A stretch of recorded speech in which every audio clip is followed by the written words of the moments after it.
সুন্দর সুন্দর গাড়িগুলো আছে, আসেন ভিতরে আসেন, দেখা যান। ভিতরে ঢুকেন, কালেকশন গুলো দেখেন। দেখেন ভাই, একবারে নতুন গাড়ি, 3 মাস হয়েছে মনে করেন গাড়িটা কিনছিল, পরে ওই লোকটা ঠেকায় পড়া বেচতে লাইছে। একেবারে গাড়িটা দেখেন, পুরা বাঁকা পাংখা, মনে করেন যে পুরা আগুন। আপনি বললেই আপনার হিরোর মতো দেখা যাইবো। না, এই সমস্ত গাড়ি আমার পছন্দ হয় না।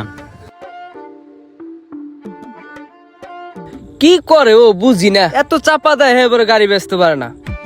না বুঝি না কাস্টমারের মতি গতি, এত চাপাবাজি মারি হে এবারে বলে কাস্টমারের গাড়ি পছন্দ হয় না। না, পোলাটা দিয়া কিছু করতে পারতাছি না। এমনি গেলে তো ব্যবসা লালবাতি চলে যাবে আর কদিন পর, কাস্টমার আহে আর যায়। না, কি গাড়ি রাখছে এই শোরুমে, এর একটা গাড়িও পছন্দ হয় না, দূর। উস্তাদ, কাস্টমারটা বাইরে গেছে না, আপনার দেখাইতেছি আমার কেরেশমাটা। যাও দেখি তুমি কি শিখতে পারো।